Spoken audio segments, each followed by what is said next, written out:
English translation. 618th Contact Saturday, the 21st of March 2015, 14:43 hours. Hello, here I am again, and I think that before the correction work you were able to read the 2 articles I gave you. Although the one concerning the Dalai Lamas and their ilk and their misanthropic machinations and desecrations of human beings in Tibet, is a bit long. I was able to read both articles in peace. It was not a problem because I had enough time since I was here an hour earlier before the correction work, as you know. Of course I know, because I brought you the articles when I received them from Bernadette. But it is also good that we were able to do our obligatory correction work today, because otherwise we would have piled up a lot of work again if today's discussion report had also been added to the others that are still unprocessed. But I have a question here that I brought up once before in a private conversation because I was interested in it. It was about how many psychopaths there were in governments, political offices, and among the population. Now, however, a man from Germany also raised the question, saying that he had read something about psychopaths and narcissists, whereby he was now interested in how often such human beings, precisely psychopaths and narcissists, were to be found in earthly governments and in the Earth's population, or rather how many percentages should be reckoned with among the one and the other. Psychopaths are usually also narcissistically afflicted, because narcissism is always connected with psychopathy, which, however, makes it difficult for earthly psychologists and psychiatrists to recognize this, or even to be able to determine it. But I am not in a position to give a figure for psychopaths and therefore also narcissists in earthly governments and in the Earth's population, because the numbers in this respect are constantly changing through death and birth processes. Besides, I do not remember the data and have to retrieve them. Yes, here. Our last research in this regard was already 4 years ago, in which the values in relation to psychopath narcissists in all areas of office of the earthly rulers, governments, and administrations, etc., show a changing average of approx. 72, 78%, calculated on the basis of the total number of all rulers of all governments, offices, and administrations, etc. With regard to psychopath narcissists in the total earthly population, our research showed an average of 24–27%. That is steep, which is why it is no wonder that all the peoples of Earth are ruled by madmen and lunatics, and why riots, revolutions, acts of terrorism, and wars are constantly being launched. So it is also not surprising that the powerful of the EU dictatorship and the USA are on the verge of starting a new big war by harassing and challenging Russia with sanctions, etc., as well as with vicious demands, with the German Chancellor Angela Merkel playing a particularly nasty role. On the one hand out of her own nasty impulse, and on the other hand because she is being abused by the USA as a willing and welcome puppet. In fact, another hot war is already just around the corner, which could very quickly degenerate into a world war, because not only the EU dictatorship, but also the USA are working underhandedly against Russia, which should effectively be shown more understanding for its policies instead of harassing it with sanctions and demands that are solely aimed at a huge benefit for the EU dictatorship, the USA and NATO. Although Germany is always portrayed as the bad child when it comes to harassing Russia, the truth is that it is not Germany or the German people, but Chancellor Merkel and her cohorts, in cooperation with all the powerful EU dictatorship and the USA, who are at the forefront. The truth is that it is not the German people who are in charge in Germany, but the Chancellor Merkel and her cohorts, as well as the EU dictatorship and the USA. All of these powers have no understanding for Russia's situation, and that is precisely the point, because the entire West, above all the EU dictatorship, the USA and Angela Merkel, must quickly change their policy towards Russia, otherwise it can no longer be ruled out. Otherwise, it can no longer be ruled out that the Ukraine conflict will turn into a hot war, which could end in a new world war. The fourth, because there have already been 3 world wars, although the first one from 1756 to 1763 is being concealed and described as only a 7-year war against one's better judgment. And if I want to address Putin's interests, then I think that according to his efforts as they are disseminated in the political news, he is directing them towards China, Pakistan, and the Central Asian former Soviet republics. I don't think he has much interest in Ukraine, because I think this is likely to be limited to Crimea and eastern Ukraine, because there are many Russian speakers and Russian descendants living there. However, what the EU dictatorship and the USA are doing against Russia, aiming at an eastward expansion and fabricating a missile defense and other bulwark against Russia, with lies that everything is only directed against possible attacks, especially nuclear attacks, from Iran, corresponds on the one hand to nothing more than cowardly fear, and on the other hand to a hidden expansion of power, which is being pursued first and foremost by the USA, because they want nothing more and nothing less than the role of the world police and world domination. So it is that on the one hand the EU dictatorship is extending its claws into Europe and beyond, aligning itself with US policy, and the latter in turn with EU dictatorship policy, preventing Germany from finding a truly independent political line. But this can only be found without Chancellor Merkel and her followers, because as long as they are at the helm and the USA is directing the German government, nothing can change for the better and good, but only for the worse and worse. And since this is indeed the case, there is today, as there has not been for a very long time, a very great danger that at least a Europe-wide warlike conflagration will break out, if not a war that will one day engulf the whole world. All the rulers of the EU dictatorship, Germany and the USA, are obviously unaware of this danger and do not see the parallels, as they also used to be, which led to vicious world wars in 1914 and 1939. In a frightening way, the old events are repeating themselves in the present time, and if these repetitions are not quickly stopped and reason is given place, then catastrophe can no longer be avoided. Which unfortunately is indeed the truth. Good. Then something else, because I want to ask you, what is it about bloodletting and hypertension when blood pressure lowering food and drugs do not help? Then there is indeed the possibility of regular bloodletting. Yes, there is, but I am interested in knowing more about it. So if you could please explain something about this in a way that is also understandable without much medical knowledge. Regular bloodletting can be done through a normal blood collection, such as a blood donation, which can be done every 2 to 3 months, or more often if necessary. This can lower blood pressure and also improve physical well-being.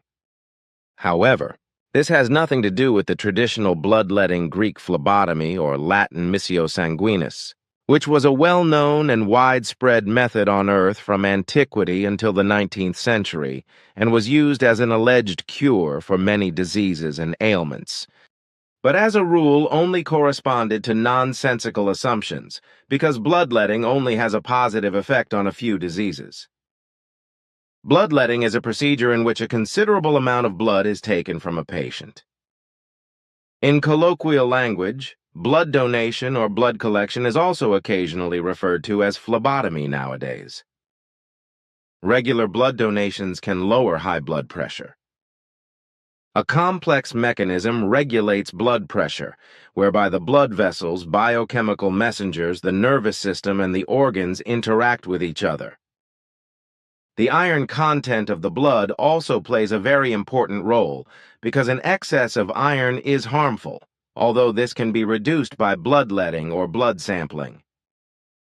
So a low iron level lowers the blood pressure and also helps to balance the blood pressure better and also keeps the vessel walls elastic. Thanks. Your short explanation should probably suffice. Then to the little article from the magazine Schweizer Illustrierte that you read regarding water, that is to say the daily liquid requirement of human beings, to which the new medical findings now confirm what you have been saying all along. I have spoken with you and Quetzal on various occasions over the years about drinking water, tea and coffee, etc. I have taken this from the 199th Contact. I have copied the following from the 199th Contact Report from the 3rd of February 1985 and the 230th Contact Report from the 11th of October 1989, to which I then added the small article from the journal Schweizer Illustrierte. 199th Contact, the 3rd of February, 1985.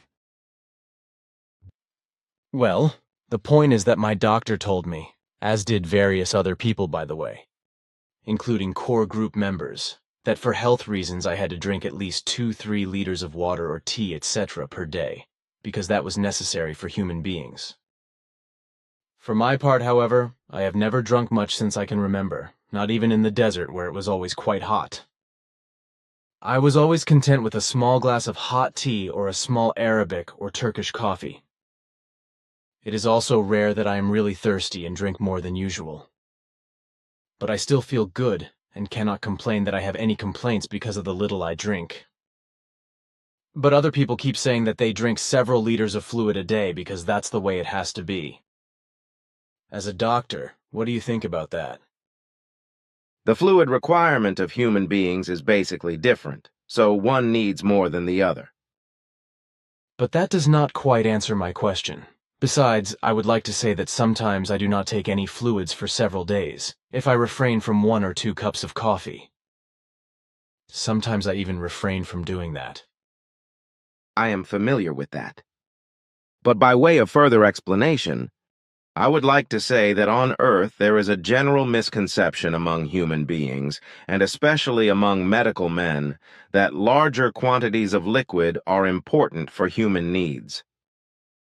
However, this is only partly the case because this only refers to human beings who have a greater need for fluids, which, however, varies greatly from individual to individual. For example, there are human beings whose daily need for fluids is very high, while others get by with very little and find drinking water or tea and other fluids torturous if they have to drink without really being thirsty. Not being thirsty, however, means that the body, etc., does not need fluids, and not even to flush out toxins, etc. If more is drunk than thirst requires, or if there are compelling reasons for illness, then this can cause indisposition or even damage to health. That is obvious to me. And in fact, I always feel unwell too if I have to drink something without really being thirsty. I even have to constantly force myself to drink a glass of tea or water when I take my medication, because the liquid really makes me retch due to the lack of thirst and often makes me gasp for air. This is understandable to me, but you will probably not be able to avoid taking the little liquid you have to wash down the medication with. So you will have to cope with the retching, as you call it. But do not let false opinions force you to take larger quantities of liquids every day, unless thirst demands it. The opinion that the human being needs at least 2 to 3 liters or even more of liquid daily is a false doctrine which, if followed, can lead to nasty damage to health. In reality, such a need for fluids applies to only a part of all human beings, whereby the causes for this are illness-related or are based on reasons of real thirst, such as through heat and warmth or through sweat-inducing exertion of the body, by which I am also referring to a corresponding work. 230th Contact, the 11th of October, 1989. But there is also the problem that many know-it-alls, such as doctors, professors, nutrition experts, and others, who want to know everything better, claim that a lot of liquid must be drunk at high heat temperatures. However, I have had quite different experiences in this respect, namely that only very little. And if anything, only a little hot tea or coffee should be drunk when it is very hot, because any other liquid is immediately sweated out again, and thirst increases accordingly. Alcohol of any kind should not be drunk in hot weather, because it can cause a circulatory collapse and heat accumulation. This is of correctness. Alcohol of any kind should be avoided at all costs in hot weather, as it can cause life-threatening reactions. The higher the heat temperatures rise, the less should be drunk. Too much liquid can be fatal because it flushes out too much vital substances from the brain and body. If drinking is necessary, then only hot drinks such as tea, coffee, or other equivalent drinks should be given to the body in small quantities.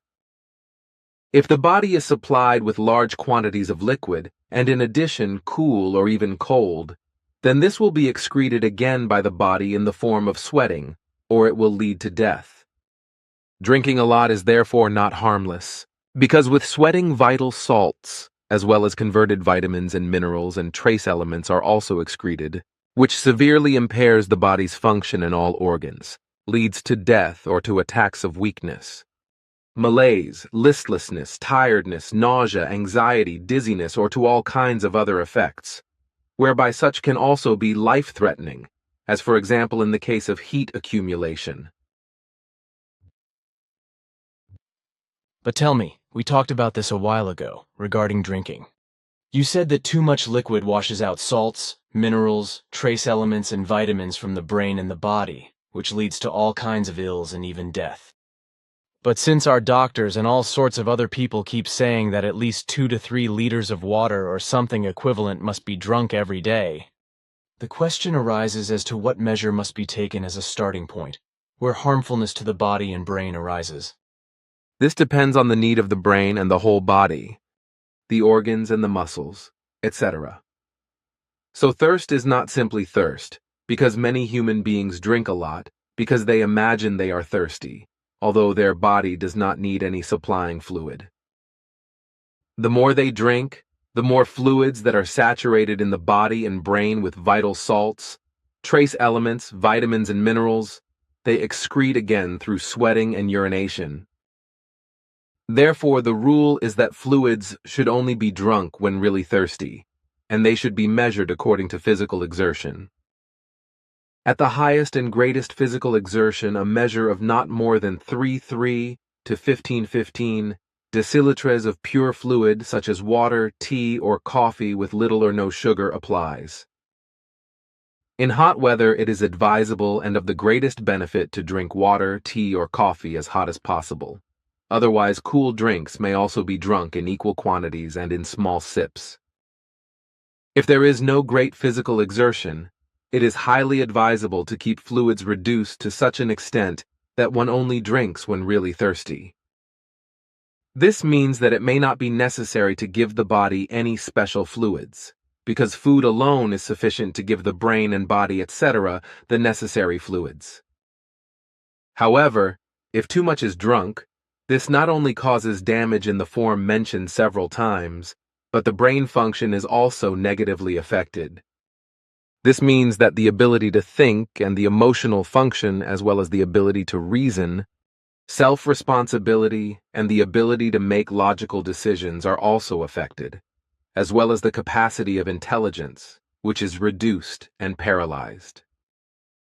So much for these excerpts, which I think are sufficient to explain the facts because it is clear from them what we are talking about. More should really not be necessary. Exactly, because everything is explained clearly enough. To this I would only say that it is good that better knowledge is at last being gained in this matter, whereby much evil may be remedied among Earth humans if they will engage to follow the new knowledge. So then I immediately add to my present words the little article from the magazine Schweizer Illustrierte, which, as I said, I received from Bernadette. She also found it in the magazine and read some of it out in the kitchen. I found the whole thing interesting and said that I would show you the article and also copy out a few extracts from the contact conversation blocks for our conversation and then add them to what we just talked about. Note: the relevant newspaper articles are inserted on pages 181 and 182. So far then, these extracts, though I do not think any more are necessary. Apparently the Earthlings, or rather the medical experts, are becoming wiser after all, for new findings are now being revealed with regard to the drinking of water, tea and coffee, etc., whereby the explanations of Quetzal and yourself are confirmed. To which there is nothing more to be said, for enough information emerges from the interview report excerpts and from the journal article in the magazine Schweizer Illustrierte. If there are any new findings on this matter, which can certainly be expected in the course of time, then we can talk about it again, which will also inform the readers of the contact reports. I think that's good, because in our contact reports we deal with a lot of things and information that hardly ever, if ever, gets out to the public, so the human beings of Earth are only sparsely informed about it, or not at all.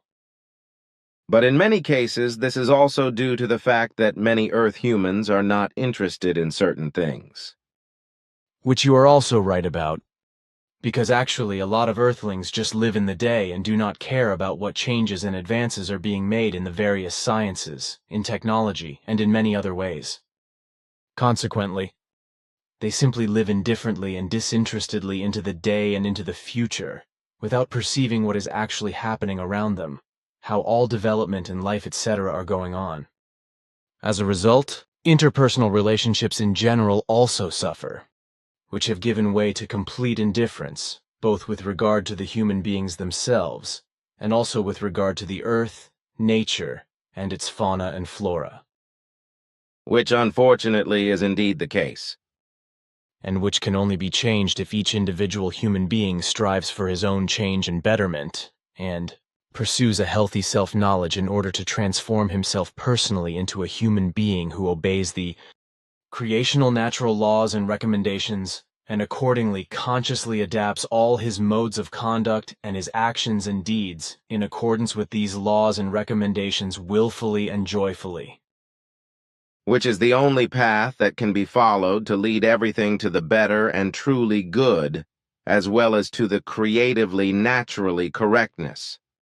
And to this article here in relation to the explanations and the descriptions from the book The Shadow of the Dalai Lama, it is to be said that effective facts are mentioned, which, however, on the one hand are not accepted as truth by the believers who follow the Dalai Lama, and on the other hand by various governments of various countries as well as by many of the world's population, whereby blinded faith reasons play just as large a role as also profit reasons in relation to secret service, political and economic machinations, etc. I will also add the other article that appeared in the journal Taxi under the title Der Schleiermacher by Martin Ulrich, which is sold by unemployed people who can earn a supplement to their welfare money. The article is freely available and published by the editors of Taxi for Figu, and is a treatment of the book The Shadow of the Dalai Lama, 816 pages, by Victor and Victoria Tremondi, published by Patmos in 1999. The content of the article in the book is about the Dalai Lamas etc., and their inhumane, misanthropic, and inhuman machinations in Tibet. Unfortunately, there are no more books about this article in bookshops, because they are sold out. Some people say that the majority of the 1999 edition was bought up and destroyed by Dalai Lama friends. Whether this really corresponds to the facts is unfortunately not known. The book is unfortunately out of print, but may still be found as read copies in second-hand bookshops and at Amazon. Similarly to this book, The Shadow of the Dalai Lama, there is another work worth reading by an author called Colin Goldner, entitled The Case of a God King, 2nd edition, 2008 expanded, 736 pages, ISBN 733532866569, 02121 from Albini Verlag, Aschaffenburg, although this book, which is also worth reading, is still available in bookshops, so it can still be bought by those interested.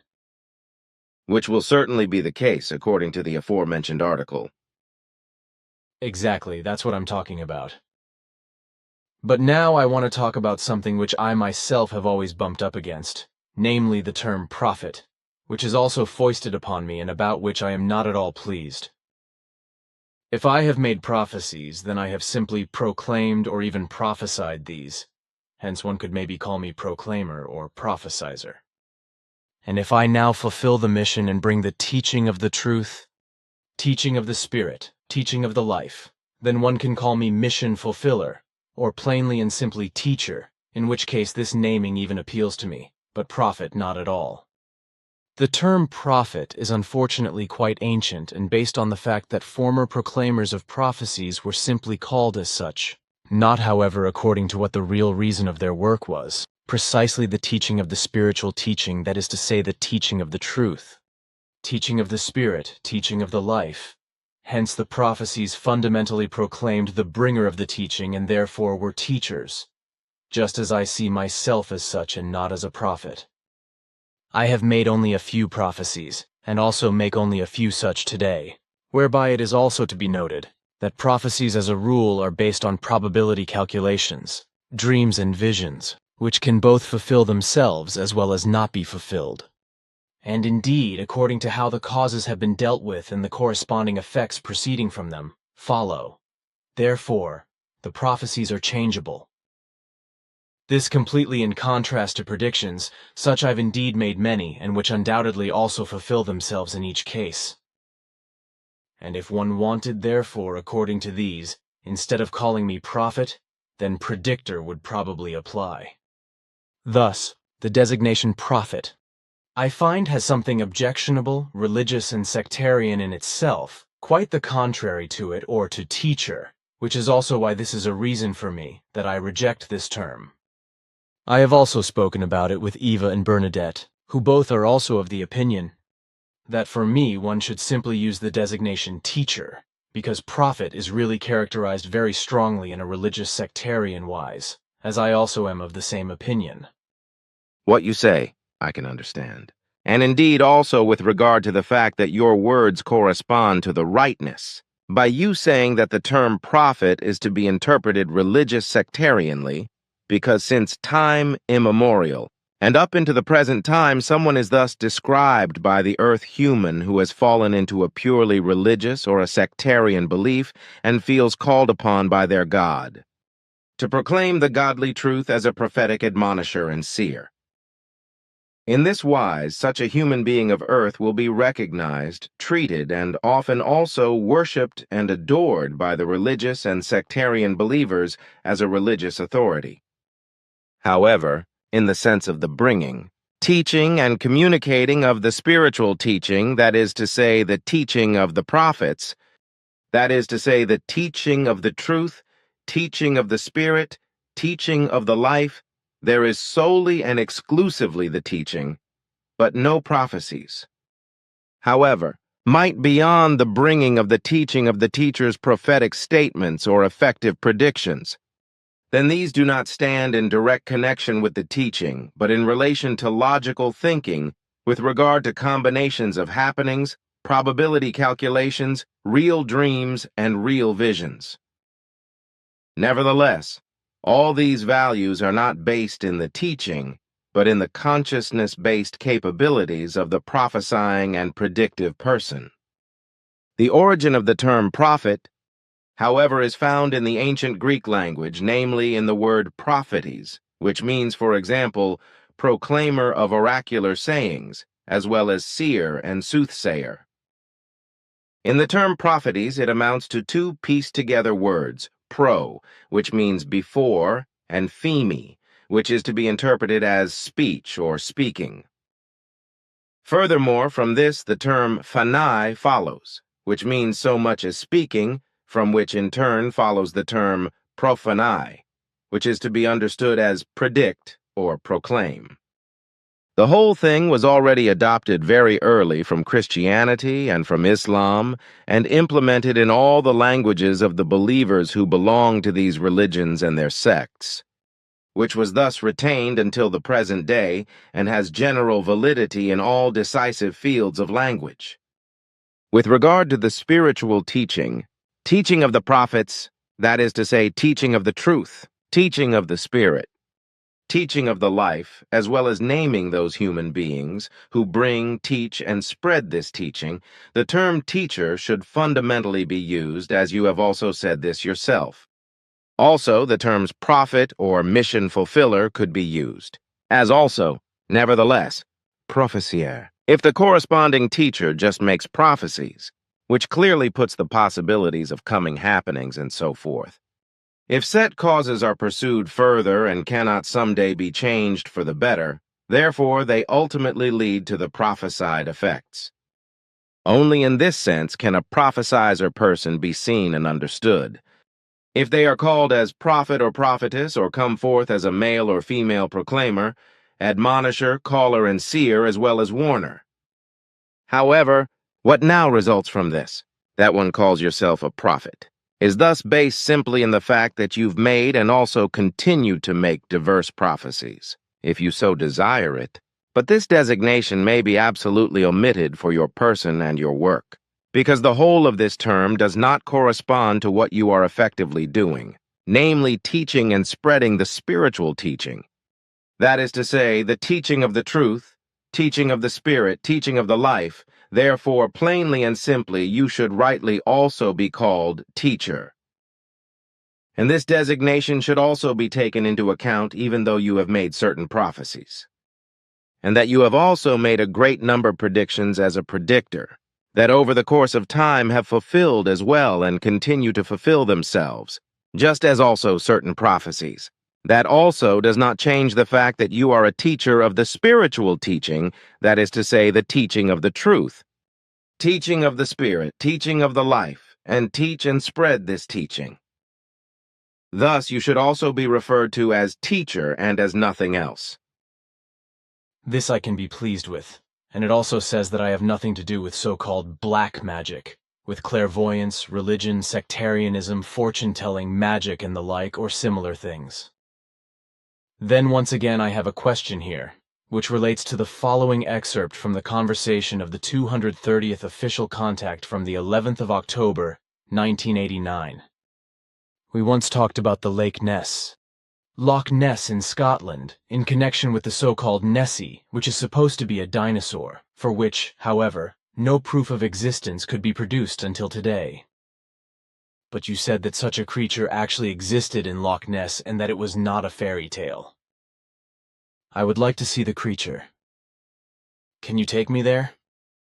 In fact, there are 2 parents and a young one.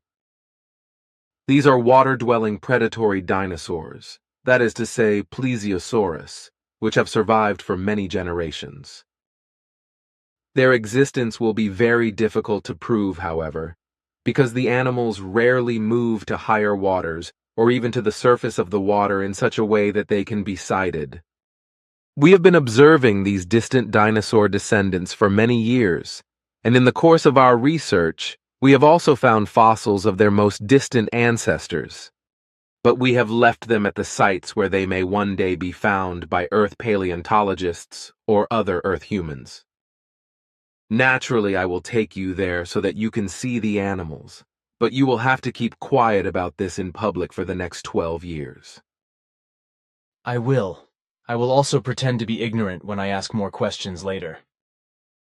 Well, Quetzal showed me one of the aforementioned animals in its element, and the 12 years during which I was supposed to keep my mouth shut are also long gone. He also did not say why I should keep quiet. Now, however, stories have been circulating on the internet and television for a long time that some people have seen the so-called Nessie, and have also been tested with the latest lie detectors for their statements of truth and have been found to be genuine in this respect. By this I mean that the statements of these persons are said to be true according to the lie detector, that is to say that they are said to have actually seen Nessie or a plesiosaur. In addition, a plesiosaur carcass is said to have been fished out of the sea about 50 kilometers east of New Zealand in 1977, and then thrown back again. As Japanese sailors report, as this observation report says, which I copied from the internet using the search term New Zealand Monster 1977. There is also a picture of the carcass, which is also referred to as the New Zealand Monster. Can you say something about this? Because about 25 years ago, Quetzal and I last talked about plesiosaurs. And although he said at the time that you would continue to do research on these critters and that he would report back to me sooner or later, he unfortunately did not do so. So here's the observation report and a picture from Wikipedia. Yeno, New Zealand, about 30 nautical miles 50 kilometers, east of Christchurch, Japanese fishing boat Zui Amaru. Observations, 1977. A few years ago, a Japanese fishing boat is said to have found a good preserved carcass of a Plesiosaurus, although these animals have been extinct for millions of years. This sensational find was then thrown overboard because the captain was more interested in the fish he had caught. Is that true? In fact, on 25.4, 1977, the Japanese fishing boat Zui Amaru caught an approximately 10-meter long, 2-ton, half-decayed carcass of an animal about 30 nautical miles, 50 kilometers, east of Christchurch, New Zealand, which nobody on board could identify. It was thrown back into the sea, but production manager Michihiko Yano had the opportunity to take some size measurements, collect tissue samples, and borrow a camera beforehand. His 5 photos soon caused a stir in the world press. The animal's apparently long, thin neck was reminiscent of a plesiosaurus, an interpretation also held by the Fisheries Society at its press conference on 20.7. 1977, the Japanese newspaper Asahi Shimbun quoted the head of the Animal Research Department of the National Science Museum in Tokyo, Professor Yoshinori Imaizumi, as saying, "It is not a fish, whale, or other mammal. It looks very much like a plesiosaurus." The Washington Post, Boston Globe, New York Times, New Scientist, and others also reported the find. Not since Godzilla had a monster so gripped Japan Glen Kuban. Toy manufacturers put models on the market. A Japanese Plesiosaurus stamp appeared on 2.11. And even the manufacturer of Yano's camera advertised with the sea monster photos.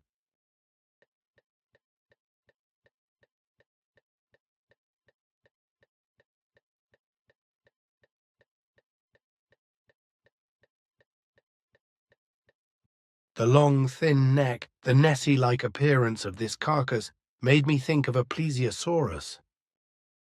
What was this animal? Michihiko Yano himself apparently saw it as a Plesiosaurus. His sketch of the animal clearly shows a Plesiosaurus and bears the description, capture of a Nessie-like carcass. However, the sketch was made from memory only 2 months after the capture, and it contradicts the photos in some details. For example, the dorsal fin visible in one of the photos is missing. A solution to the mystery came to light in July 1978, when a working group published the results of extensive investigations in a report for the Société Franco-Japonaise d'Oceanographie. Everything pointed to a basking shark.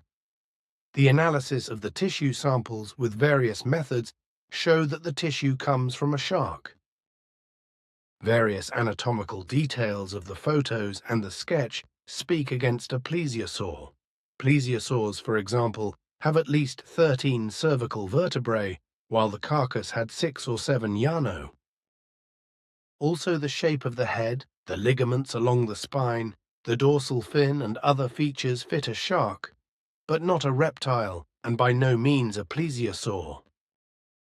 But what about the long, thin neck that is so atypical for a shark?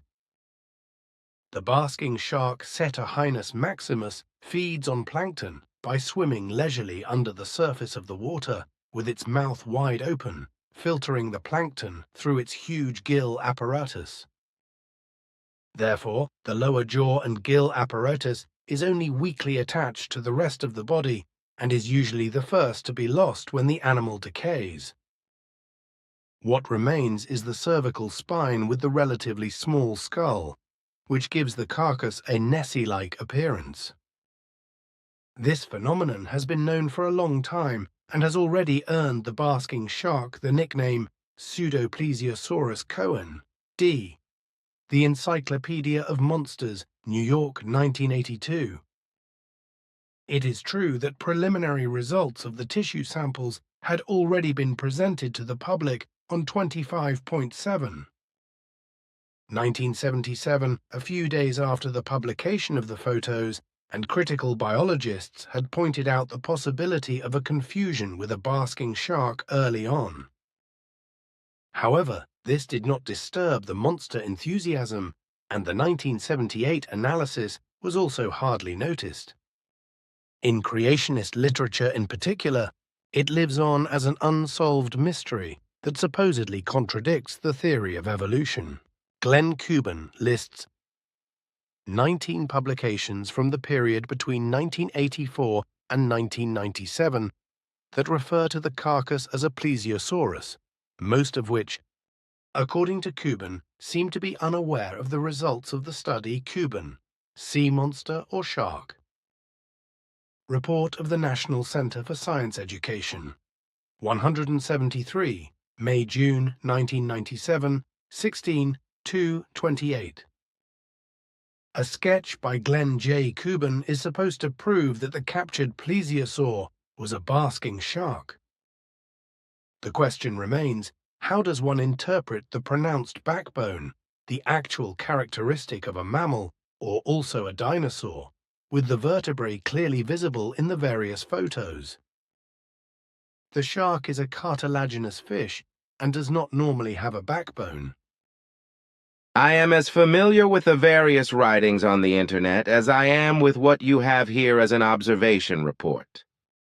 And may I say that since your conversation with Quetzal, we have continued to research these sea creatures and have finally been able to find a total of 6 younger and 23 older specimens in the Atlantic Ocean, as well as in the Pacific Ocean, in Loch Ness and in the South Seas. And as far as the Yano Internet Report is concerned, it is to be said that all descriptions and representations as well as claims of earthly experts concerning the carcass absolutely do not correspond to the correctness, because the carcass hoisted onto the Japanese ship Zuyo Maru was in fact a deceased Plesiosaurus. I investigated this myself out of my own interest by looking back and found that it was undoubtedly the mortal remains of such a sea creature, a male plesiosaur, that is. So it was not a basking shark, as is claimed. However, Quetzal said nothing to me about this incident with the carcass in 1989 or at any later time, except that you were going to continue searching the seas for plesiosaurs. If you did not ask him about these creatures anymore, then he probably just did not feel the need to bring up the conversation himself, especially because I was in charge of researching everything in detail. Probably Quetzal, who was not involved in the investigation of the matter himself, also thought that I would inform you, but I neglected to do so because we always had other things to talk about and you did not ask about them either. Nor did Quetzal inform me that I should report to you in due course on the results of our research, in which we also made probability calculations with regard to how many undiscovered living beings still exist on Earth on land, air, and water, as well as in the soil. Yes, that was talked about once. I remember that. And I remember you talking about a number of about 12 million undiscovered life forms in all areas of Earth. That is correct. It is unfortunate that there was a failure to inform you when Quetzal had promised to inform you. After all, the world will not end because of it, and besides, it is quite enough that you inform me today. But why did he impose a 12-year silence on me? I do not understand. In 1989, we had planned to do a 12-year research in all the seas in many ways. So, on the one hand, it was necessary to keep your silence, and on the other hand, that no written records of conversations were made by you in relation to our research program. Of course, the whole thing should not become known to the Earth humans, so that they could not have observed and disturbed us during our research. But this would inevitably have happened, precisely that we would have been observed, disturbed, and that our research plans would possibly have been made impossible because you had recorded the contact conversation reports in writing and passed them on, as they were also fraudulently stolen from you, along with films and photos, by a person from your family, copied and passed on and sent to dubious people in Switzerland, Germany, and the USA.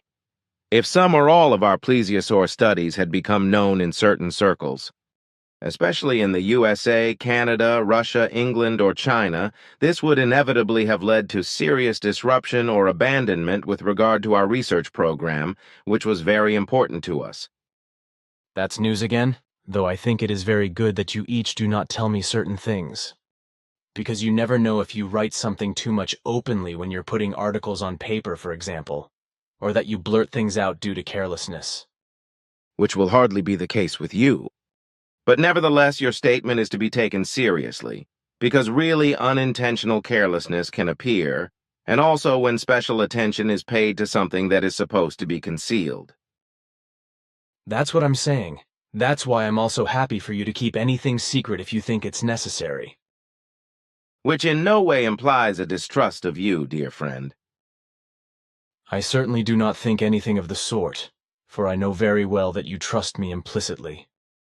On the other hand, I would like to remind you that already at the beginning of our contacts in 1975, I gave my promise that I would never cause myself to betray your trust, just as I would never do or say anything that would amount to a betrayal. I also told your daughter Simyase at that time, as I have also repeated to you and Quetzal, that I wish never to be informed by you of things which must generally be kept secret, which is to be for your protection as well as mine. That is in accordance with correctness and truth, and that honors you. But now, dear friend, I want to tell you that Florena, Njana, Quetzal, and I will be absent and unavailable for the next 2 weeks, for we have very important things to do, which is why we will be staying with my daughter, Simyase, and with Asket and Nera. Under certain circumstances, our absence may also last longer than 2, and so up to 3 weeks. The duties of Florena and Njana will be taken over by 2 other persons, namely by 2 men who are not known to you.